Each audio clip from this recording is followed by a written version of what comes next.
Hello, hello, and good evening, Facebookers. You are here live with Maverick Mary and Spunky Susan on the What's Your Journey show.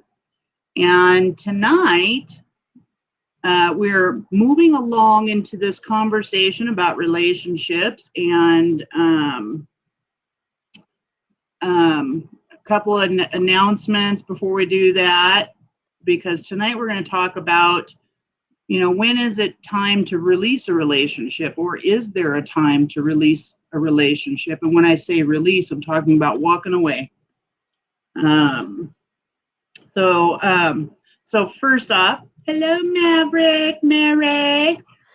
Hi, Spunky Susan. How's it going this week? It's been awesome. It's really been a great week for me. How about you? It's been good. We've had some wonky weather here over in the northeast of the United States here, over in Connecticut. We've had snow. We've had ice. We've had 60 degrees all in the same week. Wow. Oh, we have a guest already. Hello, Miss Tammy. Hi, Tammy. Yes, same here, Mary. We've been getting tons and tons of snow. It just seems to be never ending. It started off with snow, a little bit of rain, and I bet we're well over a foot of snow. And it's been in the negatives for us. Yeah, I'm not enjoying it at all. Of course, we've been finding things to do in the house. I mean, I work from home. So that's a perk. However, my daughter, well, Bella, she, like last night, was the day before yesterday, she says she is going to have a slumber party and Dad and I are invited. So, and she needed to go to the store so that she can get some of the items that she needed for her slumber party. Mm-hmm. And to create a tent in the living room. So we built a fort with sheets and laid down in front of the fireplace last night and watched her favorite YouTube shows, ate popcorn, living it up. Nice. Taking our mind off of that stuff, that icky weather. Any devil dogs at the party? Devil dogs? No? No devil dogs? No. Shoot. Next to Twinkies, that's my empty food go-to. I don't even know what a devil dog is. I thought you were talking like maybe somebody that was like, no, it's kind of like Cooper. It's they're made by Drake's, and they've been around forever. They're kind of like a whoopie pie, except they're shaped like a hot dog bun, and they have the cream filling in them. They're chocolate. They're like a chocolate cake on the top and on the bottom, and there's whipped cream in the middle. Oh, okay. They calling me Claire's over here. Mm-hmm. Yeah, okay. So you guys call them what? Devil dogs? Devil dogs. That is so funny. I was just thinking about when we went to Florida to go visit my mom. So they have those when she lived there, they had those gas stations or, those drop-ins where you can buy food at the deli where they make it and stuff. And I went in and ordered, I call them JoJo's, and they're looking at me funny. And I was like, I pointed at the potato wedges. I was like, JoJo's. And she's like, oh, you mean you want some logs? I love it. Like logs. Okay. It's interesting. How things are different from one state to another. In Montana, when you're driving around, all you see are a bunch of deer crossing signs. Right. Louisiana, it was alligator crossing signs. In Seattle, it was raccoon crossing signs. And Spokane, it's turkey signs. We have moose crossing. Oh, you're kidding me. Yeah. Oh, my goodness. Yeah. I love it. Awesome. All right. So before we get into this topic, I wanted to remind everybody that next week we have a guest coming onto the show. His name is Dan Blanchard. He is a well-known, around the world, internationally, nationally best-selling author of many books that you can find on Amazon. If you'd like to just kind of read up on some of the stuff that he's got out there before he comes on next week, which is going to be February 13th, 6:30 p.m. Mountain Time, 8:30 Eastern. We love you, Maverick Mary, for coming on so late in the evening with us. So just a reminder, and the topic will be announced when I post the banner. Also, if you'd like to check out any of our previous shows on the topic that we've been discussing over the past couple of weeks or past 3 weeks, you can find us. I have applied the link in the section for, you know, what this show is about, and you can find more information about your hosts, Maverick Mary, myself. There's also a free gift there for you if you haven't grabbed that yet. But you could totally connect and find out what Maverick Mary has been doing on her journey in her life, within her business, and you can connect with me as well. So I also, Maverick Mary, had to share something exciting and special. I think that you know this guy that I'm about to share. He's super inspiring, handsome, and very taken, happy, merry man. His name is Levi Stamper.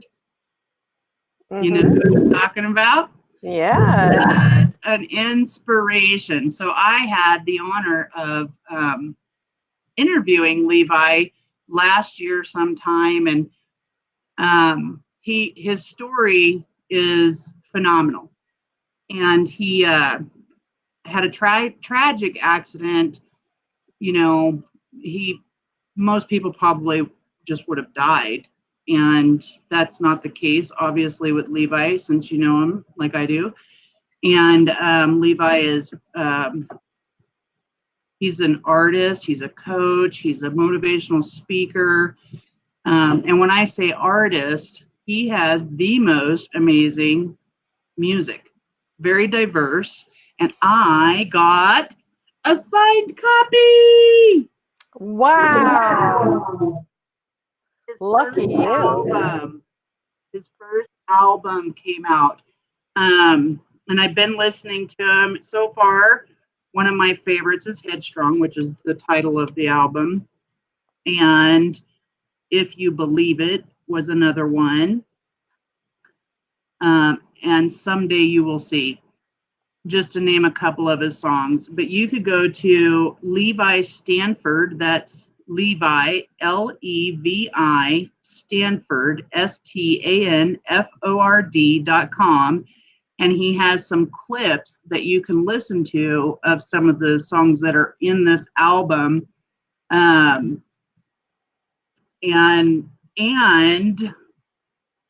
this is crazy, but it gives you the goosebumps. I don't know if you've been to his website, Mary, but if you go over to his website, there is an actual video footage that they caught on video of this accident that happened to him that caused him to lose his arm. Because I don't know if everybody can see that, but in the picture here, he is missing a big portion of his arm and has a hook. And he creates music. Anyway, so I'm just super proud of him. He's so inspiring. And of course, I'm going to share with you what he said. Thank you so much, Susan, for your support in purchasing my album. You have given my music purpose and allow me to continue doing what I love. I hope you enjoy my debut album and that the lyrics and the melodies do what I intended them to do, to inspire, motivate, and get you up and dancing. And it certainly has, my friend. I've been enjoying your CD, so thank you so much for creating it, Levi. And if anybody wants to just check his music out and order one of his albums, just go to levistamper.com. All right. So on to the topic. So Mary doesn't even know what we're talking really about tonight. I think she's got a sense.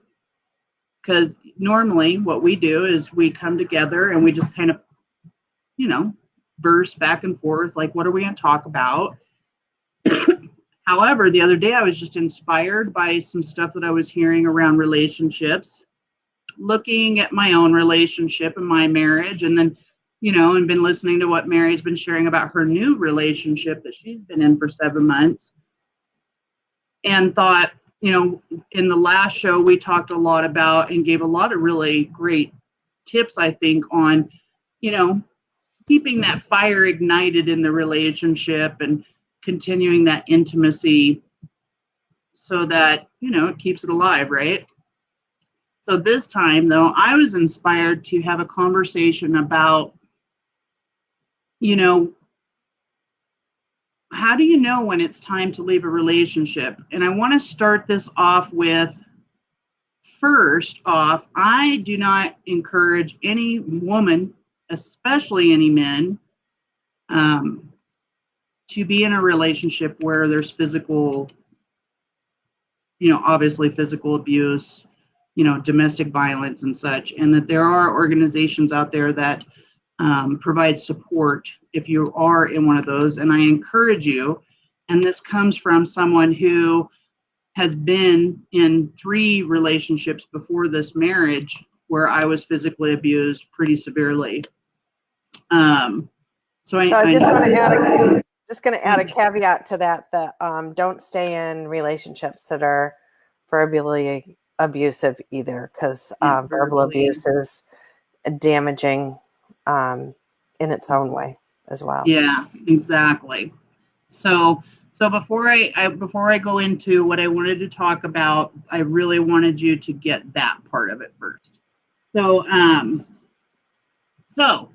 how do you know when it is time to leave a relationship? Obviously, physical abuse, verbal abuse, that's like a clear sign.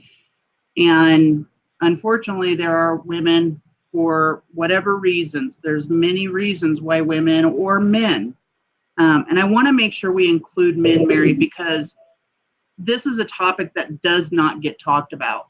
Men are physically abused by women just as much as women are by men. And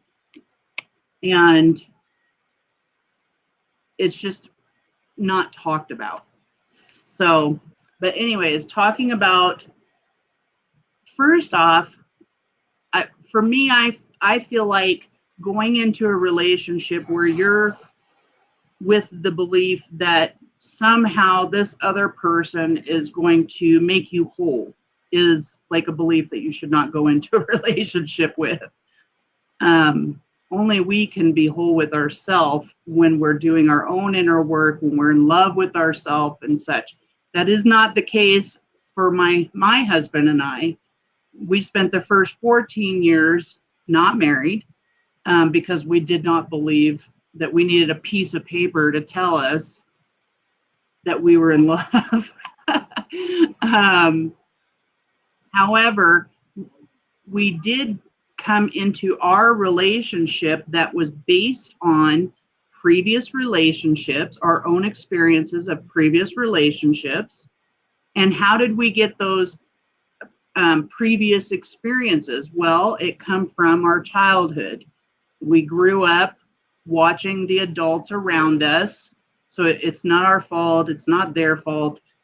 It's just the way it is. That's how we learn and grow, right? So we grew up where we learned by watching other adults and their relationships, and we were either doing the complete opposite or we're doing exactly the same. And there's probably many, many, many, many, many relationships out there that are working out great. And for those of you that it is, woohoo, power to you. However, there are people out there who are not having the greatest relationships, right?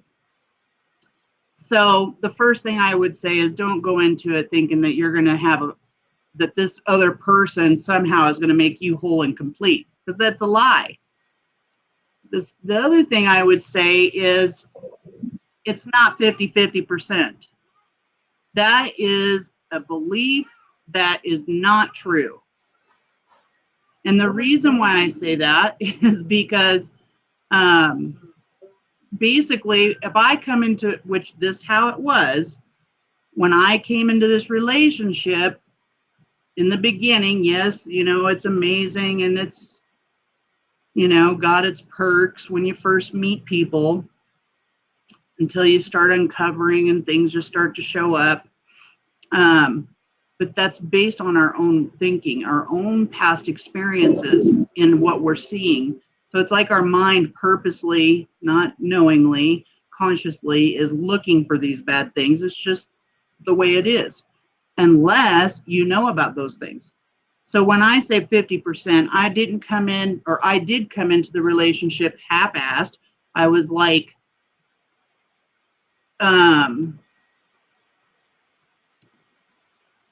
looking to him to fulfill my needs.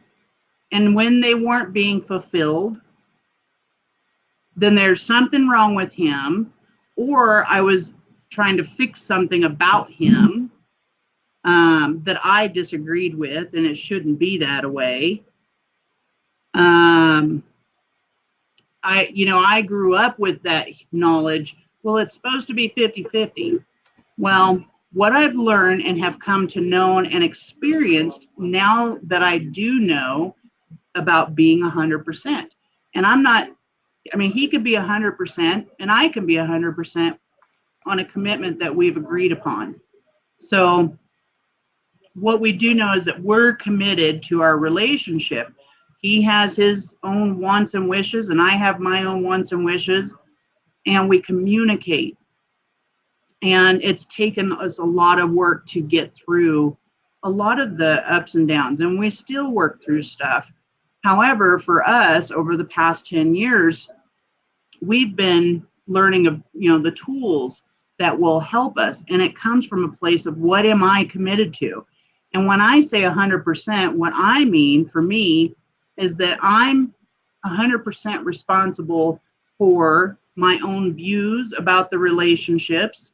I'm 100% responsible for what I say, and the way, things may occur to me, the way I'm showing up in my relationship. He might have his behaviors or, things, but I'm not, and I used to focus and hone in on those things that I didn't like. And when I really started to do the inner work and discovering for myself, like, first off, I don't need him to validate what I need. I don't need him to validate my love. I don't need him to validate my worth, or if I'm good enough. Oh my gosh, he could tell you how much I was constantly, I would ask him stuff like, I would say stuff like, let's see, I have to think back because this is old stuff. Oh, do you love me? Well, yeah. Well, why do you love me? I'm here, aren't I? Boy, girl, that would trigger me, and I would be like, oh, so you don't love me then. You're just here. You know what I mean? So it's like, I needed to be validated for myself. Like, I needed to know, that I'm lovable and such, right? And there was many, many, many other forms of it, but I didn't know until I started to understand, where is this even coming from? Why do I feel that way? Why do I ask him such things? And becoming aware of the patterns of how that would show up in our relationship. So I could tell you that I was ready to divorce him at least once a week or once a month, maybe more, probably more sometimes, because I would be in my head. I would go into my head and I would start thinking past thoughts about all the reasons why I should not be in this relationship, because I'm not happy. Because he doesn't listen to me. He doesn't pick up after himself. I mean, I would think of all these stupid, crazy reasons of why I need to divorce this guy. And it was all related to my own self-worth, about myself. So when you're not in alignment with what you're committed to, what you want out of a relationship, then all the very things that you don't want in a relationship will be right here in your world all the time. And so that's what was happening. I kept focusing on all the things I didn't want or like or needed to be fixed. And that's what I just kept getting more of. And then when I really got that I am the creator and responsible of my own life, and that I am worthy of love and I'm worthy of and deserving of the world,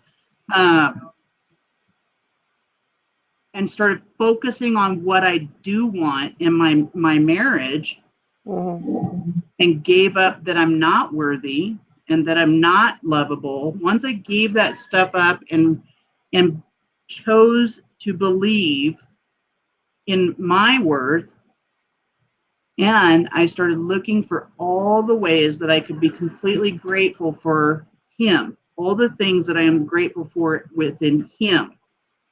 And it shifted. It completely shifted. This like whole other human being shows up in my world.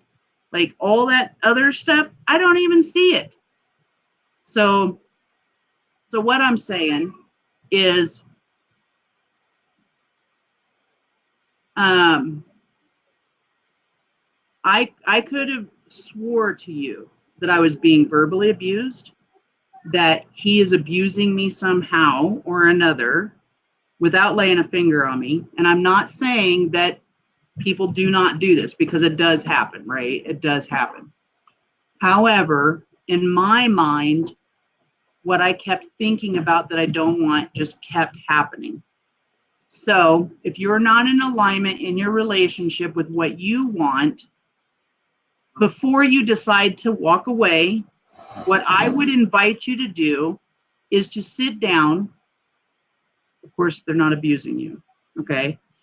But I would invite you to sit down and start writing out all the things that you are grateful for with this other person, what you want in a relationship, and not what you need, what you want. And solely focus on yourself and being in tune with source, with God, with spirit, whatever you want to call it, being in alignment with your energy that you resonate with,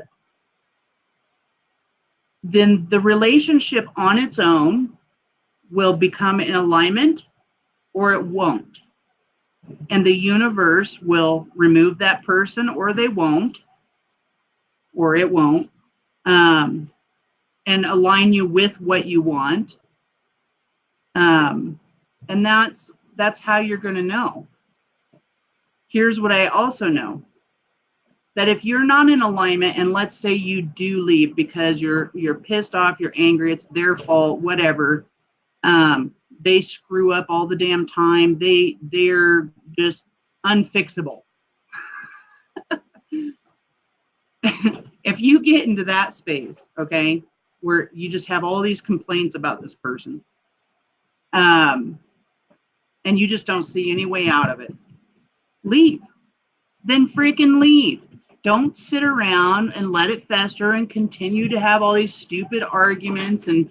But here's what I'm going to tell you about that. You can leave, go jump into another relationship, and guess what? It doesn't matter where you go, who you're with, all the same shit that was happening before is going to be there in the same way. It's going to be, fine at first. You're going to be happy. Things are grand. And then suddenly you meet the man of your dreams, or the woman of your dreams, or the partner of your dreams, and bam, you're in love and everything's going grand. And then all of a sudden that past sneaks in. And all I do is ask them, well, who do they remind you of, your mother or your father? Who do they remind you of in your past relationships? because that's what you continue to bring into your current relationship, is all of that stuff. So that's what I had to say to get out tonight. Your thoughts, Miss Mary? Spunky, Susan, I usually agree with you on a lot of things that you're saying. And tonight, I guess I have to disagree about a few things. And I guess one of those things would be, I do think, the one thing I do agree with is you do need to remove yourself from the situation to think clearly. When you're in a negative zone, I think it's, and you're in a relationship where things aren't going well and you're really kind of going down the wrong path, and it's not just a little thing, it's a lot of things. I think you really just need to maybe stay with your friend for a while, maybe stay with family, maybe give it all a break for a little while so you can clear your head and move forward with your own self, because maybe you've lost your way about who you are. Often when we're in relationships, we start to take on habits that we didn't have before. Some are positive, some are negative. Some might just be a different habit. Like I happened to watch, soccer today in French, for a matter of fact. And I don't usually watch soccer in French, but I did today. That was probably interesting. Because we couldn't get the station to come in clearly on a channel that came in English or Spanish, so we watched in French. So, but I think that once you've removed yourself from the situation, you start to regain self, and you start to look at things a little bit differently than you did when you were there before. And the things that used to bother you don't tend to bother you as much, because it's because you're focusing on self. You're focusing on your world and what's going to get you ahead and push you forward. You're focusing on your family that's around you. You're not focusing on that negative energy anymore, basically. And really, that's what turns everything around. If you can do that in the same household, good for you. And that's what communication comes into. But as long as you continue to generate that negative energy, it's going to stay there. And as far as the giving and taking process goes, nobody's keeping score. It's not about 50-50. No one's going to keep score. It's not a ping pong match. It's you choose to give because you want to. And the other person chooses to give because they want to. You can't make someone give you something that they don't feel or that they don't have. And if they're not giving you in return what it is that you need, and you've repeatedly asked for it, then it's time to, take a break and, reevaluate things where they are. I think that's maybe not necessarily time to leave, but maybe time to remove yourself from the situation, because if you continue to manifest negative thoughts and complain and this isn't going right and that's not going right, you really can't focus on you and what you want to do. I remember having children, and I have 4 daughters for the audience members that don't know me on a personal level. And I had 3 kids under the age of 5 at once. I had 2 kids in diapers. I pretty much, thought I was going to lose it from day to day sometimes, because life was just so busy. I was a working mom. I had 3 kids. I had an older daughter that's 7 years older than the oldest one of the 3. And it just got to be crazy. And I said, geez, you know what? I'm losing who I am as a person. Mm-hmm. Yes, I'm a mommy now, but I need to do something for me, for my own enjoyment. And, I took up tennis later on in life. It was before I had kids, but I hadn't really gotten good enough at it to play competitively. But I had kept it up because it was something I enjoyed, and I felt like I didn't get to do it enough. And I found that the gym that I belonged to, had tennis. They also had childcare, and they had things going on for kids. And I started playing more and more and more and started playing competitively. And I figured out a way for my kids to come to my matches or get babysitters or be supportive of that. And I think it was really good for my kids to see that I did something, not just the work outside of home and take care of them, but I did something for myself. Right. And, to all of you out there struggling with your relationships, do something for yourself, because it really will change your life. And, it doesn't have to be tennis, of course, but it does need to be something. Have a social life, have friends, do activities, plan some time for yourself. You're the first line of defense. If you don't take care of you, then you can't take care of anyone else. That's right. That was my piece that I had to say. Yeah, no, that's really great, because it is you taking it to, like, you as an individual. When you're not in alignment with your own soul calling, your own inner self, then how can you show up and be committed to a marriage or to your children or to your job or to anything else in that matter? And I would say, too, when you expressed about needs, all of our needs are met when we're meeting our own needs. If we're looking, what I'm saying is, when we look to others to fulfill our needs, then we're not being with ourselves, because we're looking outside of ourselves to fulfill something that's not there. Now, that's okay. What I'm saying too is that, like, you can communicate, like, this isn't working for me. It's about how you're communicating it to your spouse in the relationship about what it is that you need in that relationship. And when you're finding that things keep triggering you, that's a really good time to take a step back for yourself and find out what's going on here with me. Right? And when your needs aren't being fulfilled, see, the connection, what I'm hearing you say is, I'm looking to you to fulfill my needs. You're not fulfilling them. And so you got all this stuff going on in your head, and it's time to step back and really take a look at, are you fulfilling your own needs? Right. Because that is an indicator you're not fulfilling your needs. And something I heard tonight too, in regards to, like, what you're saying, on this interview I was listening to,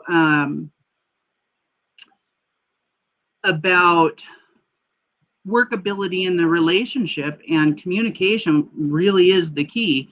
But what I related to, and the little nugget that I got, was because I was feeling kind of guilty about my husband. He works away, and like this last job he was on, he was gone for 10 months. And, we'd had a moment in time here and there to see each other, which wouldn't seem like a long time.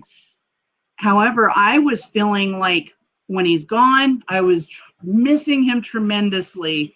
And we would do things that would keep the juices flowing, the intimacy there, all that stuff, and the communication, and talking and communicating all the time. However, I also enjoyed my time with him not being here. And I struggled with that, because I'm like, when he first said, "Oh, I'm getting laid off, I'm coming home." And at first I'm like excited, and then I'm like, "Oh no. Everything's going to change now." everything. And it's like just this, you got this shift in the mindset that I just needed to come to the conclusion with. And where I was coming from was like, he's going to interfere with everything that I'm doing, right? And the only way that I could get out of my head about that was to actually talk about how I feel and what doesn't work for me when he's not here and when he is here. Mm-hmm. And you know, and at first he wanted to cut in and say, "Oh, well, I'll do it, you know, take care of here, you do he'll take care of whatever," right? And here's the thing, like, I got that he supports me. I got that he's got my back. But what I wasn't expressing was how I was really feeling about, like, what it's like being here 24/7, being the only one caring for our child. And he got me because he stopped and listened. I said, what I want is for you to listen. That's it. Just listen. So yeah, I agree with you, Mary. We, you know, when it's starting to get like that, you know, where it's all a mess and you're not seeing an answer, taking time for yourself is huge, because we as mothers do take on a lot. Yeah, and if one person's doing all the talking, mm-hmm. and you can tell when a person's not really listening. Mm-hmm. For instance, if you're talking and the other person isn't interjecting or saying anything back, it kind of gives you the feeling like they really don't care what you're saying. Yeah. Like, well, that's not completely true. I mean, some people are very quiet, but for the most, if you're having that happen all the time and they don't really say anything back, yeah, they kind of tuned you out. So you're not you're having much conversation. Yeah. That is true for a lot of people, unfortunately. And it was true for me and Buck for years. But true listening is, first off, for me, in my experience, is first off, don't talk to me while I'm in the middle of something, because I'm not going to listen to your ass. Secondly, if you try to start a conversation where you're making somebody wrong about how you're feeling, then of course they're not going to listen, because they've heard it over and over and over again. A broken record. So if you want to have a real, authentic conversation with your partner, and this is what Buck and I do, he'll insert stuff here and there, and there's times where he doesn't say nothing at all. But when he's inserting stuff, he's not listening, because he's already knows what I'm going to say. He already knows the answer. That doesn't work. It doesn't work. It doesn't work when I do it to him, right? Mm-hmm. So that's when I say, this doesn't work. You're not listening to me. I am getting that you're not hearing me. And he would say, "No, I'm listening." "No, you're not, because you're inserting your thoughts before I've even finished what I'm saying." Oh, yeah. No, when I say insert thoughts, I mean, like, you say a couple things and then you're waiting for them to respond, but not like interrupting you, Mm-hmm. Yeah. And you get no response. Why do you might as well be talking to your pillow? You get no response. That's not the kind of people. That's not the kind of pillow talk you want. No. Well, yeah, I mean, everybody wants to be acknowledged. Mm-hmm. in a conversation, you know. Right. And listening, true authentic listening is where the chatter in your head is not going on at all, and you have no judgments. You're not thinking about what to say next. You're not already contemplating or thinking about something else from yesterday. Oh, she said this yesterday, or did I forget something? And then you're not even sure where the conversation was going. Yeah, that is the kind of listening that people do every day in their jobs, in their relationships with their kids, you know. And it takes practice. It really takes practice. And when I do, one of the exercises that I love to do is practice listening to each other on purpose, like be intentional about it. And then, so what you do, this is a tool that I learned in Landmark, is you're listening to what the other person says. And then you repeat back word for word what they just said to you. And you do this back and forth, and until you're getting it, you know, where you're actually in sync with the conversation. So you're parroting each other. And then try to do it when you're thinking about something while you're listening to the other person. It's a really cool tool to use in practicing listening to each other and communicating back and forth.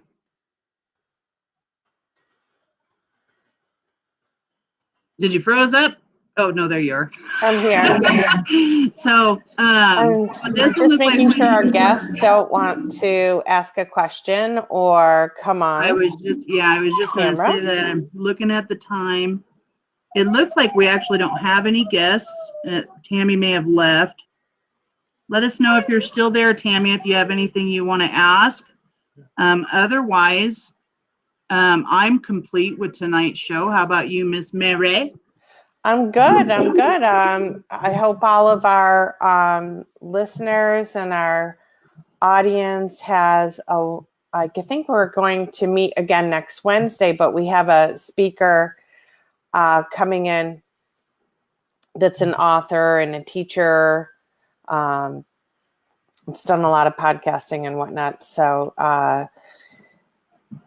we might not be able to wish everybody a happy Valentine's Day next week. And so I just wanted to end saying, I hope everybody has a really great Sweethearts Day. Yeah. For me, my friends are having a get together and it's lovely. So I'm looking forward to that.